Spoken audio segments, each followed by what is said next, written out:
नमस्कार दोस्तों, स्वागत है आप सभी का RP technical study YouTube channel. तो दोस्तों, आज की इस वीडियो में अपन देखेंगे इलेक्ट्रिशियन थ्योरी के 1500 एमसीक्यू सीरीज का ऑनलाइन टेस्ट नंबर 17 के बारे में। 16 पहले अपलोड हो चुके हैं, जिनका लिंक आपको नीचे डिस्क्रिप्शन में मिल जाएगा। तो उनको नहीं देखे हो तो उनको भी देख लेना, क्योंकि सभी क्वेश्चन बहुत इंपॉर्टेंट है, जिसमें अपन ने 450 तक के क्वेश्चन देख लिए थे। आज आगे के क्वेश्चन की बात करेंगे, तो चलिए शुरू करते हैं। तो दोस्तों, क्वेश्चन नंबर 451 है, निम्नलिखित में से कितनी ऊंचाई पर जाने से तापमान में 1 डिग्री सेल्सियस की कमी होती है। ऑप्शन ए दे रखा है 165 मीटर, बी दे रखा 100 मीटर, सी दे रखा 200 मीटर, डी दे रखा 1000 मीटर। तो कितनी ऊंचाई पर जाने पर तापमान में 1 डिग्री सेल्सियस की कमी होती है। इंपॉर्टेंट क्वेश्चन है, जल्दी बताओ इसका राइट आंसर क्या होगा। तो दोस्तों, 165 मीटर ऊंचाई पर जाने पर 1 डिग्री सेल्सियस की कमी होती है तापमान में। राइट आंसर होगा ऑप्शन नंबर ये। अगला क्वेश्चन, अगले क्वेश्चन का आंसर बताइए क्या होगा। स्थिर वोल्टेज जनरेटर में होता है, क्या होता है। न्यूनतम दक्षता, बी दे रखा है न्यूनतम धारा क्षमता, सी दे रखा है निम्न आंतरिक प्रतिरोध, डी दे रखा है उच्च आंतरिक प्रतिरोध। तो राइट आंसर बताओ क्या होगा इसका। तो दोस्तों, इसका राइट आंसर हो जाएगा स्थिर वोल्टेज जनरेटर में होता है निम्न आंतरिक प्रतिरोध। राइट आंसर होगा ऑप्शन नंबर सी। अगला क्वेश्चन, अगला क्वेश्चन दे रखा है, निम्नलिखित में से किसका प्रयोग पंचिंग मशीन में होता है। इनमें से कौन से का पंचिंग मशीन में होता है। ऑप्शन ए दे रखा डीसी संचयी संयुक्त मोटर का, बी दे रखा डीसी अवकल मोटर का, सी दे रखा डीसी शंट मोटर का, डी दे रखा डीसी श्रेणी मोटर का। तो राइट आंसर बताइए क्या होगा इसका। पंचिंग मशीन में किस मोटर का उपयोग होता है। तो दोस्तों, इसका राइट आंसर हो जाएगा ऑप्शन नंबर बी, डीसी अवकल मोटर का होता है। राइट आंसर होगा ऑप्शन नंबर बी। चलिए अगले क्वेश्चन का आंसर बताओ क्या होगा। वह संरक्षी युक्ति जो निर्धारित धारा मान के 1.5 गुने मान पर 4 घंटे बाद तक भी परिपथ को नहीं खोलेगी, कौन सा होगा। HRC फ्यूज, कार्ट्रिज फ्यूज, परिपथ वियोजक या पुनः तार विस्थापन फ्यूज। तो राइट आंसर क्या होगा, फटाफट से कमेंट करके बताइए। तो दोस्तों, 1.5 गुना मान की धारा और 4 घंटे बाद तक भी परिपथ को नहीं खोलेगा, तो वह उपकरण होगा परिपथ वियोजक। करेक्ट आंसर होगा ऑप्शन नंबर सी। अगला क्वेश्चन, अगला क्वेश्चन दे रखा है, अगर किसी ट्रांसफार्मर के प्राइमरी वाइंडिंग को डीसी सप्लाई के साथ जोड़ दिया जाता है तो क्या होगा। अगर किसी ट्रांसफार्मर की प्राइमरी वाइंडिंग को डीसी सप्लाई के साथ जोड़ दे तो उसमें क्या होगा। ऑप्शन ए दे रखा ट्रांसफार्मर कम क्षमता के साथ काम करेगा, बी दे रखा ट्रांसफार्मर अधिक क्षमता के साथ काम करेगा, सी दे रखा ट्रांसफार्मर ऑपरेशन पर असर नहीं पड़ेगा, डी दे रखा ट्रांसफार्मर से धुआं निकलने लगेगा और जलने लगेगा। तो राइट आंसर क्या होगा। अगर प्राइमरी वाइंडिंग को डीसी सप्लाई के साथ जोड़ा जाता है तो ट्रांसफार्मर में क्या होगा। तो दोस्तों, इसका राइट आंसर हो जाएगा ट्रांसफार्मर से धुआं निकलने लगेगा और जलने लगेगा। तो राइट आंसर होगा ऑप्शन नंबर डी। अगला क्वेश्चन, अगला क्वेश्चन दे रखा है, निम्नलिखित में से कौन सी युक्ति स्विच की भांति कार्य नहीं कर सकती। इनमें से कौन सी युक्ति है जो कि स्विच की भांति कार्य नहीं कर सकती है। ऑप्शन ए दे रखा डायोड, बी दे रखा ट्रांजिस्टर, सी दे रखा ट्रांसफार्मर, डी दे रखा आईसी। तो राइट आंसर बताओ क्या होगा इनमें से। तो दोस्तों, इनमें से एक युक्ति है जो कि ट्रांसफार्मर है, जो स्विच की भांति कार्य नहीं कर सकती है। राइट आंसर होगा ऑप्शन नंबर सी। अगला क्वेश्चन, अगला क्वेश्चन दे रखा है, अल्टरनेटर द्वारा उत्पन्न विद्युत शक्ति की तरंग आकृति होती है, कैसी होती है। वर्गाकार, त्रिभुजाकार, ज्यात तरंग या पल्सेटिंग डीसी। तो राइट आंसर बताओ, अल्टरनेटर द्वारा उत्पन्न विद्युत शक्ति की तरंग आकृति कैसी होती है। तो दोस्तों, इसका राइट आंसर हो जाएगा ज्यात तरंग प्रकार की। करेक्ट आंसर होगा ऑप्शन नंबर सी। अगला क्वेश्चन, अगला क्वेश्चन दे रखा है, डी सीरीज रेगुलेटर में लाइन धारा स्थिर रहती है। सीरीज रेगुलेटर होता है, उसमें लाइन धारा स्थिर रहती है। ऑप्शन ए दे रखा स्थिर इनपुट वोल्टता के लिए, बी दे रखा स्थिर लोड धारा और इनपुट स्थिर इनपुट वोल्टता के लिए, सी दे रखा स्थिर लोड धारा के लिए, डी दे रखा स्थिर लोड प्रतिरोध के लिए। तो राइट आंसर बताइए क्या होगा। तो दोस्तों, इसका राइट आंसर हो जाएगा स्थिर इनपुट वोल्टता के लिए। करेक्ट आंसर होगा ऑप्शन नंबर ये। चलिए अगला क्वेश्चन, अगला क्वेश्चन दे रखा है, श्रेणी वोल्टेज नियामक परिपथ में जीनर डायोड प्रयोग करने का उद्देश्य क्या होता है। ऑप्शन ए दे रखा निवेश वोल्टेज को नियमित करना, बी दे रखा श्रेणी पास ट्रांजिस्टर के बेस बाइस को नियमित करना, सी दे रखा है भार धारा को सीधे ही नियमित करना, डी दे रखा है एमीटर धारा को नियमित करना। तो राइट आंसर क्या होगा, श्रेणी वोल्टेज नियामक परिपथ होता है, उसमें जीनर डायोड का प्रयोग क्या होता है, प्रयोग करने का मुख्य उद्देश्य। तो दोस्तों इसका राइट आंसर हो जाएगा श्रेणी पास ट्रांजिस्टर की बेस बाइस को नियंत्रित करना। राइट आंसर होगा ऑप्शन नंबर बी। चलिए अगला क्वेश्चन। दोस्तों अगला क्वेश्चन दे रखा है, एक शेडेड पोल मोटर में शेडिंग कॉइल्स का उपयोग किस लिए करते हैं? वाइंडिंग हानि को कम करने के लिए, घर्षण हानि को कम करने के लिए, घूर्णी चुंबकीय क्षेत्र के उत्पादन के लिए, डी दे रखा स्पार्किंग के विरुद्ध सुरक्षा के लिए। तो राइट आंसर बताओ इनमें से कौन सा करेक्ट आंसर होगा। एक शेडेड पोल मोटर में शेडिंग कॉइल्स का उपयोग किसके लिए करते हैं? तो दोस्तों इसका राइट आंसर हो जाएगा घूर्णी चुंबकीय क्षेत्र के उत्पादन के लिए। राइट आंसर होगा ऑप्शन नंबर सी। अगला क्वेश्चन। अगला क्वेश्चन दे रखा आईजीबीटी की धारा वहन क्षमता होती है, आईजीबीटी होती है उसकी धारा वहन क्षमता कितनी होती है? ऑप्शन ए दे रखा 100 मिली एम्पियर से 1 एम्पियर, बी दे रखा है 1 एम्पियर से 10 एम्पियर, सी दे रखा है 10 एम्पियर से 50 एम्पियर, डी दे रखा है 100 एम्पियर से 100 एम्पियर। तो राइट आंसर क्या होगा इनमें से? तो दोस्तों आईजीबीटी की धारा वहन क्षमता होती है 10 एम्पियर से 50 एम्पियर। राइट आंसर होगा ऑप्शन नंबर सी। अगला क्वेश्चन। दोस्तों अगला क्वेश्चन दे रखा है, किसी फ्लोरोसेंट ट्यूब के लैंप में स्ट्रोबोस्कोपिक प्रभाव को रोका जा सकता है, किसके द्वारा रोका जा सकता है? ऑप्शन ए दे रखा है 40 वाट की सीरीज में चौक के साथ दो 20 वाट के लैंपों के द्वारा, बी दे रखा है दो ट्यूबलाइटों को लेग लीड सर्किट के रूप में समानांतर जोड़ करे, सी दे रखा है उच्च वैल्यू रेंज के कैपेसिटर को जोड़ करे, डी दे रखा है थर्मल प्रकार के स्टार्टर का प्रयोग करके। तो राइट आंसर बताओ इसका क्या होगा। फ्लोरोसेंट ट्यूब के लैंप में स्ट्रोबोस्कोपिक प्रभाव को कैसे रोका जा सकता है? तो दोस्तों इसका राइट आंसर हो जाएगा दो ट्यूबलाइटों को लेग लीड सर्किट के रूप में समानांतर में जोड़कर। तो राइट आंसर होगा ऑप्शन नंबर बी। अगला क्वेश्चन। अगला क्वेश्चन दे रखा है, प्रेरण मोटर में क्राउलिंग किसके कारण होती है? उच्च लोड के कारण, कम वोल्टेज आपूर्ति के कारण, मोटर में विकसित हार्मोनिक्स के कारण, या ये व भी दोनों के कारण। तो करेक्ट आंसर क्या होगा, इंडक्शन मोटर में क्राउलिंग किसके कारण होती है? तो दोस्तों इसमें राइट आंसर हो जाएगा मोटर में विकसित हार्मोनिक्स के कारण। करेक्ट आंसर होगा ऑप्शन नंबर सी। अगला क्वेश्चन। अगला क्वेश्चन दे रखा है, यदि रोटर से स्टेटर स्लॉट के कुछ अनुपात के साथ एक इंडक्शन मोटर सामान्य गति के 1/7 पर चलता है तो इस घटना को क्या कहा जाएगा? हमिंग, हंटिंग, कोगिंग या क्राउलिंग। तो उस घटना को क्या कहते हैं? इसका राइट आंसर हो जाएगा क्राउलिंग। करेक्ट आंसर होगा ऑप्शन नंबर डी। चलिए अगला क्वेश्चन। दोस्तों अगला क्वेश्चन दे रखा है, निम्न में से कौन सा जनरेटर सबसे कम वोल्टेज रेगुलेट करता है? इनमें से कौन सा जनरेटर है जो सबसे कम वोल्टेज रेगुलेट करता है? शंट, सरणि, कंपाउंड या ओवर कंपाउंड। राइट आंसर बताइए क्या होगा। तो दोस्तों इनमें से सबसे कम वोल्टेज रेगुलेट करने वाला जनरेटर होता है सरणि जनरेटर। राइट आंसर होगा ऑप्शन नंबर डी। अगला क्वेश्चन। अगला क्वेश्चन दे रखा है, ट्रांसफार्मर जब वह प्राइमरी रूप में इंटरजॉइंट किया जाए तब कभी भी सेकेंडरी ओपन सर्किट नहीं होना चाहिए। ऑप्शन ए दे रखा पावर ट्रांसफार्मर, बी दे रखा वोल्टेज ट्रांसफार्मर, सी दे रखा डिस्ट्रीब्यूशन ट्रांसफार्मर, डी दे रखा करंट ट्रांसफार्मर।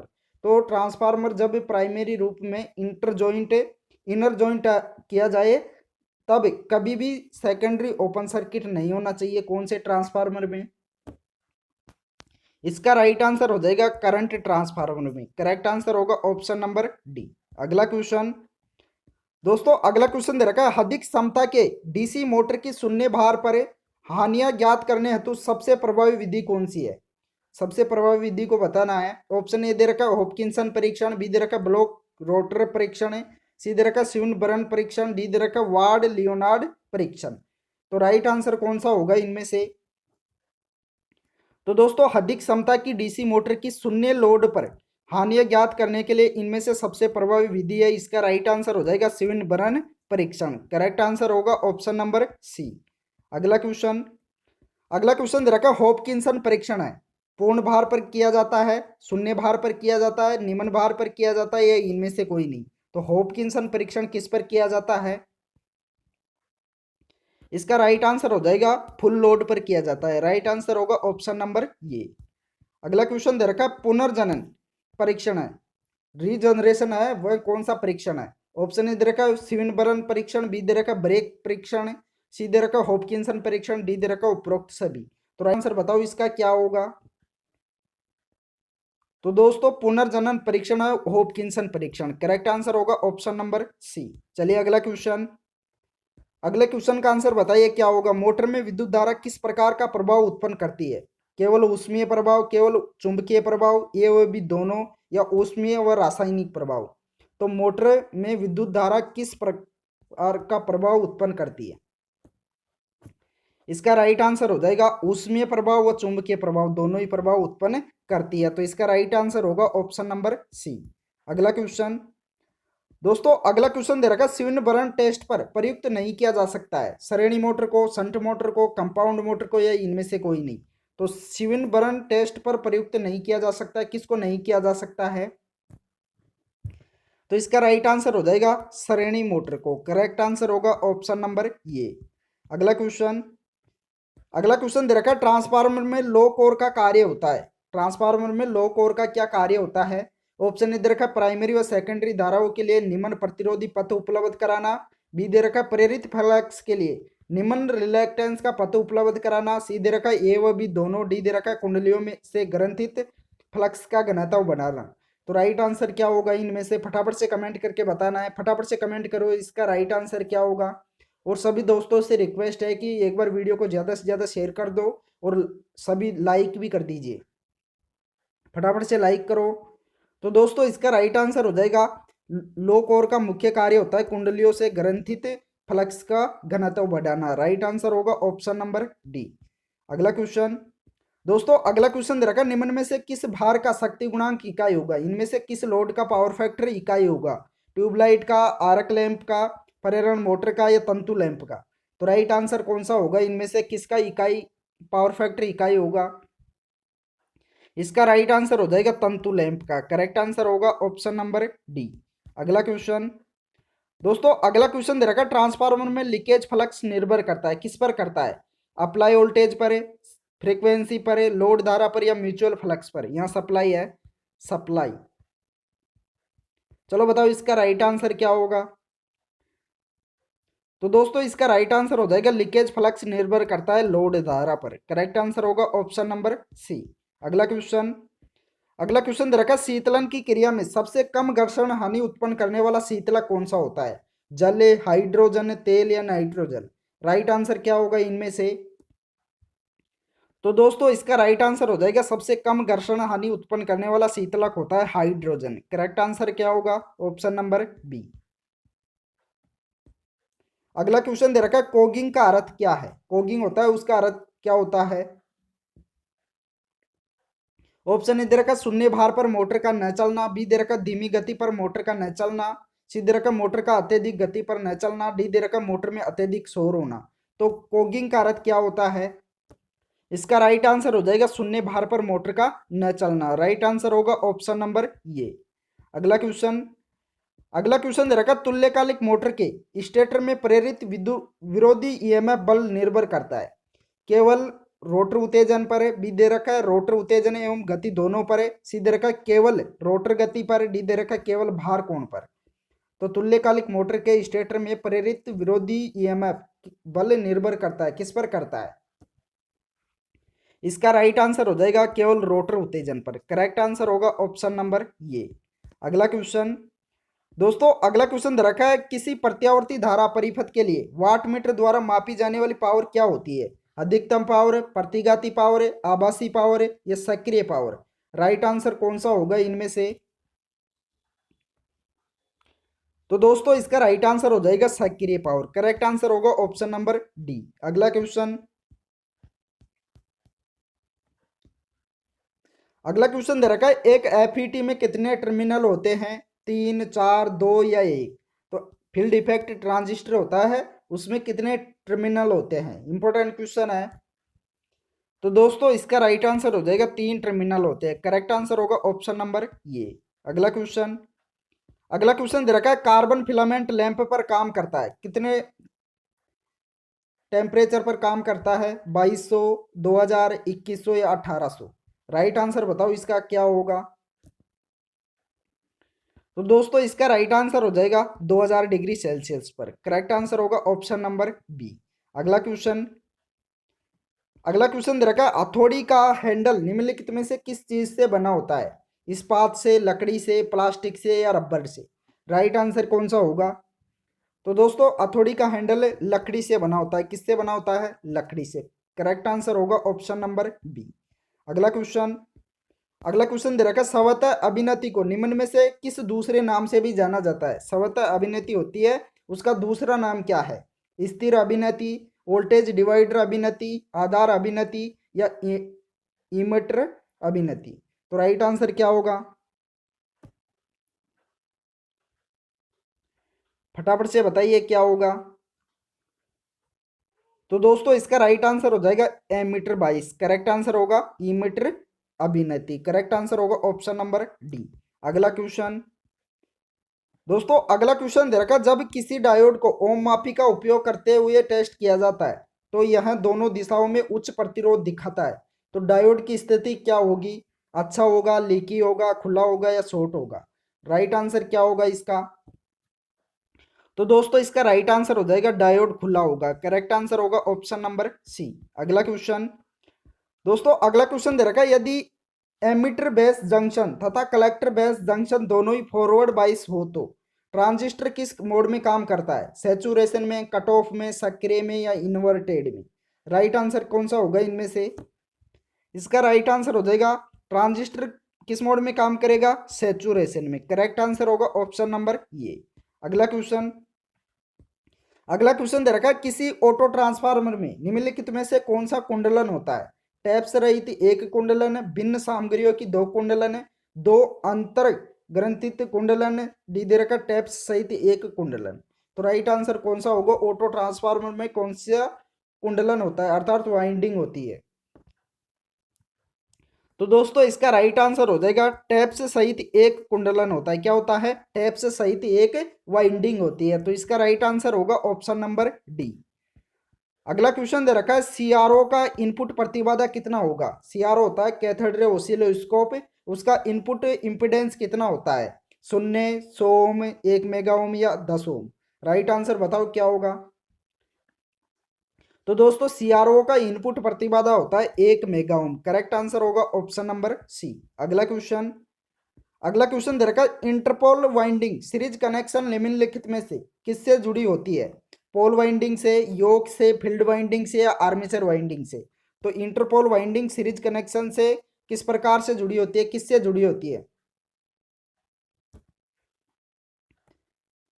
तो दोस्तों इसका राइट आंसर हो जाएगा आर्मेचर वाइंडिंग से। राइट आंसर होगा ऑप्शन नंबर डी। अगला क्वेश्चन, अगला क्वेश्चन दे रखा है, सबसे बाहरी कक्षा के इलेक्ट्रॉनों को निम्नलिखित में से किस नाम से जाना जाता है? बाउंडेड इलेक्ट्रॉन के नाम से, टाइटली फाउंडेड इलेक्ट्रॉन के नाम से, प्रोटॉन्स के नाम से या फ्री इलेक्ट्रॉन्स के नाम से? तो सबसे बाहरी कक्षा के इलेक्ट्रॉनों को किस नाम से जाना जाता है? तो इसका राइट आंसर हो जाएगा फ्री इलेक्ट्रॉन के नाम से। करेक्ट आंसर होगा ऑप्शन नंबर डी। अगला क्वेश्चन, अगला क्वेश्चन दे रखा है, विद्युत रूप से न्यूट्रल अर्धचालक का क्या अर्थ है? विद्युत रूप से न्यूट्रल अर्धचालक का क्या अर्थ होता है? शून्य माइनॉरिटी कैरियर्स, बी दे रखा शून्य फ्री कैरियर्स, सी दे रखा धनात्मक ऋणात्मक कैरियर की समान संख्या, डी दे रखा शून्य मेजोरिटी कैरियर्स? तो इसका राइट आंसर कौन सा होगा? तो दोस्तों इसका राइट आंसर हो जाएगा धनात्मक ऋणात्मक कैरियर की समान संख्या। करेक्ट आंसर होगा ऑप्शन नंबर सी। अगला क्वेश्चन, अगला क्वेश्चन दे रखा है, ट्रांसफार्मर की क्रिया विधि किस नियम पर आधारित होती है? कूलम्ब का नियम, किरचॉफ का नियम, फैराडे का नियम या लेंज का नियम? तो ट्रांसफार्मर की क्रिया विधि किस नियम पर आधारित होती है?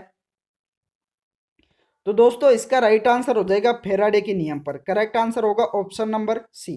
अगला क्वेश्चन, अगला क्वेश्चन दे रखा है, निम्नलिखित में से कौन एन टाइप अर्धचालक में धारा संचरण यानी करंट कंडक्शन करता है? इलेक्ट्रॉन, प्रोटॉन, न्यूट्रॉन या होल्स?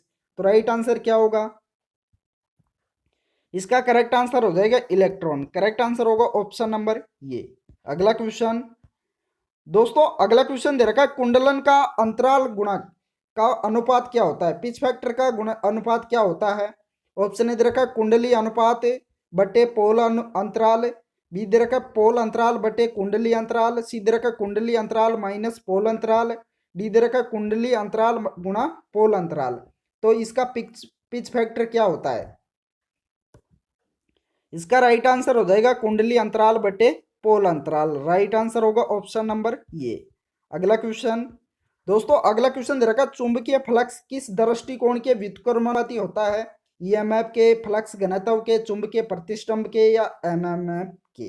राइट आंसर क्या होगा? तो दोस्तों इसका राइट आंसर हो जाएगा चुंबकीय फ्लक्स किसके व्युत्क्रमानुपाती होता है? तो इसका राइट आंसर हो जाएगा चुंबकीय प्रतिष्ठंभ के। करेक्ट आंसर होगा ऑप्शन नंबर सी। अगला क्वेश्चन, अगला क्वेश्चन दे रखा है किसी प्रैक्टिकल डायोड में फॉरवर्ड प्रतिरोध क्या होगा? कुछ किलो ओम, शून्य ओम, कुछ ओम या अनंत? तो राइट आंसर क्या होगा? इसका राइट आंसर हो जाएगा कुछ ओम। करेक्ट आंसर होगा ऑप्शन नंबर सी। दोस्तों अगला क्वेश्चन दे रखा है एफईटी किस प्रकार की नियंत्रण यंत्र है? एफईटी होता है फील्ड इफेक्ट ट्रांजिस्टर, वह किस प्रकार का नियंत्रण यंत्र है? धारा, शक्ति, इनपुट या उल्टता? राइट आंसर कौन सा होगा इनमें से? इसका करेक्ट आंसर हो जाएगा एफईटी होता है वोल्टेज नियंत्रण। करेक्ट आंसर होगा ऑप्शन नंबर डी। अगला क्वेश्चन दोस्तों, अगला क्वेश्चन दे रखा है यदि किसी एम्पलीफायर में अच्छी वोल्टता हो तो निम्न इनपुट प्रतिरोध के साथ करंट व पावर प्राप्ति को किस वाक्यांश से संदर्भित किया जाता है? ऑप्शन ए दे रखा है कॉमन कलेक्टर एम्पलीफायर, बी दे रखा है कॉमन बेस, सी दे रखा है कॉमन ड्रेन, डी दे रखा है कॉमन एमीटर। तो किसी एम्पलीफायर में अच्छी वोल्टता हो तो निम्न इनपुट प्रतिरोध के साथ करंट व पावर प्राप्ति को किस वाक्यांश से संदर्भित करेगा? करेक्ट आंसर कौन सा होगा इनमें से? तो दोस्तों इसका राइट आंसर हो जाएगा option number D, common ammeter द्वारा। करेक्ट आंसर होगा ऑप्शन नंबर डी। अगला क्वेश्चन, अगला क्वेश्चन दे रखा है कोई इंडक्शन मोटर निम्नलिखित में से किससे चलती है? इंडक्शन मोटर होती है वह किससे चलती है? केवल प्रत्यावर्ती धारा से, केवल दिष्ट धारा से, सी दे रखा केवल नियंत्रित दिष्ट धारा से, डी दे रखा एसी व डीसी दोनों से। यहाँ दृष्टि नहीं है, दिष्ट है। तो फटाफट से बताओ इंडक्शन मोटर किससे चलती है? तो दोस्तों इसका राइट आंसर हो जाएगा अल्टरनेटिंग करंट से चलती है, अर्थात प्रत्यावर्ती धारा से चलती है, केवल एसी से चलती है। राइट आंसर क्या होगा? ऑप्शन नंबर ये। अगला क्वेश्चन, अगला क्वेश्चन दे रखा है डीसी मशीन की यांत्रिक हानि के अंतर्गत निम्न में से क्या आता है? हिस्टैरिसीस हानि, वायु घर्षण हानि, एडी करंट हानि या आर्मेचर हानि? तो राइट आंसर कौन सा होगा इनमें से? तो दोस्तों इसका राइट आंसर हो जाएगा ऑप्शन नंबर बी, वायु घर्षण हानि आती है। करेक्ट आंसर क्या होगा? Option number B. अगला क्वेश्चन, अगला क्वेश्चन दे रखा डीसी श्रेणी की चाल निम्न में से किस पद्धति द्वारा नियंत्रित की जा सकती है?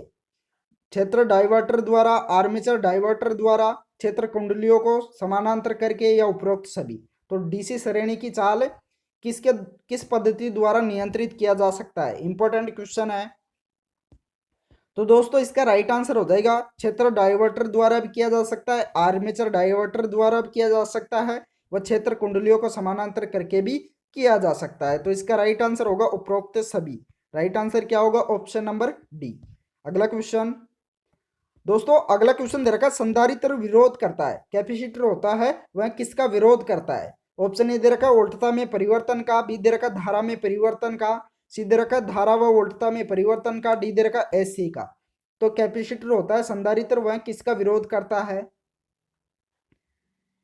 तो दोस्तों इसका राइट आंसर हो जाएगा वोल्टता में परिवर्तन का विरोध करता है। राइट आंसर होगा ऑप्शन नंबर ये। तो दोस्तों इस वीडियो में इतना ही। वीडियो पसंद आया हो तो लाइक कर दीजिए और अपने दोस्तों को भी ज़्यादा से ज़्यादा शेयर कर दीजिए। जिस दोस्त ने भी अभी तक चैनल को सब्सक्राइब नहीं किया है वो सभी दोस्त एक बार चैनल को सब्सक्राइब भी कर लीजिए, साथ में और नोटिफिकेशन बेल को भी ऑन कर लीजिए।